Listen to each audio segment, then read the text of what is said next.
Hello everybody, it's Mr. Lehman. I want to talk to you today about the metals versus non-metals lab. Alright, so on Canvas in the assignment you'll see this lab handout.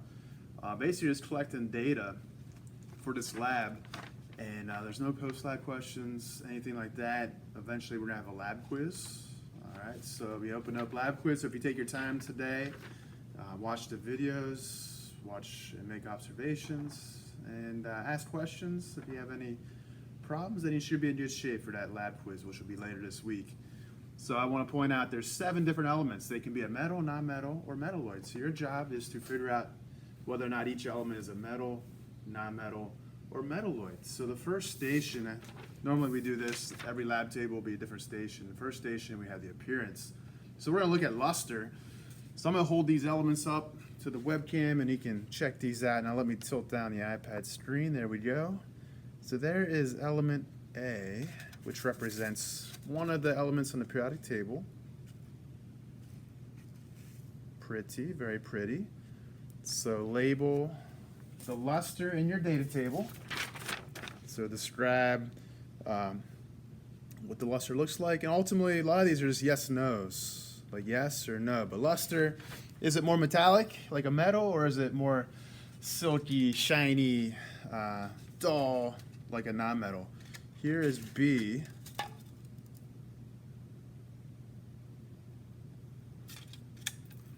right, and I'll keep holding these up one at a time. Here is unknown C. So this is C. Unknown D. Hopefully you've never received this as a gift in your stocking. All right, and then we got unknown E.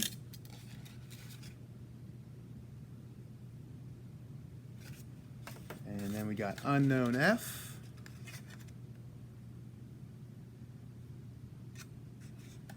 And then we got G, unknown G.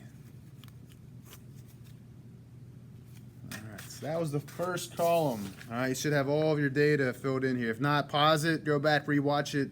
This luster column should be filled out. All right, if you're confused, go back, look at the directions. All right, next up is our reactivity with acid. All right, so reactivity with acid. Notice the crush test, I didn't want to start smashing stuff up, and I don't have a lot of samples of these. So for crush test, it gives you the results, whether or not it's brittle, it'll break if you hit it with a hammer, or if it's malleable, it'll flatten into a thin sheet. So this is malleable, definitely this is malleable. Look how flat it is. All right, but if I took D and I whacked this with a hammer, it would break up into hundreds of pieces. All right, so let me flip around the iPad screen here. So this is our reaction with acid. All right, so I got a well plate set up here. We're going to do at this table, we're going to do wrong way. Unknown A, B, C, and D. I'm going to put a little sample of each. We could use a scupula, but I'll just do it this way. And I know these are all safe to touch with my hands. So there's unknown B, unknown C, and then D. I got it over here. Let me go grab it from this table. All right. Here's D, and this is what D would look like if we whacked it with a hammer. All right. Very brittle. All right, so what we're going to do here, we're going to try to react this with HCl. That's hydrochloric acid. I got some pretty strong 6 molar hydrochloric acid, which means it's 1 part acid, 1 part water. So we're going to look for bubbles here. And let me go ahead and tilt this down a little bit. And I will try to hold it over. Now look at that. Fizzing, that's hydrogen gas right there. We can light that.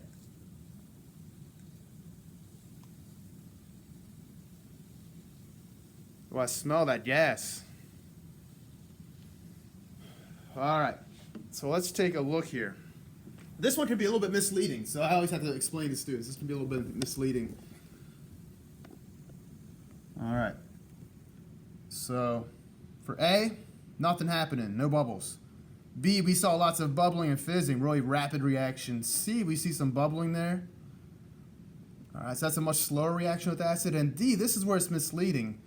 D, right in, no, what's happening here in this chemical is porous, and so there is some gas trapped within this chemical. All right, so whenever we put water it's basically causing the gas that's trapped within to escape. So even though you do see a little bit of bubbles there for D, write in no, because those bubbles don't come from the reaction, they come from water being displaced. And let's go back here to this table. And let's check out E, F, and G. So once again, I can touch that with my hand. This I don't really want to, so I'm gonna just do to Mr. Layman. Oop, made a mess. And then here is F. All right. So I'm gonna go ahead and get the acid. And I'm gonna put some acid in. There's letter E, our yellow solid. There's F. And there's G. Give it a few seconds.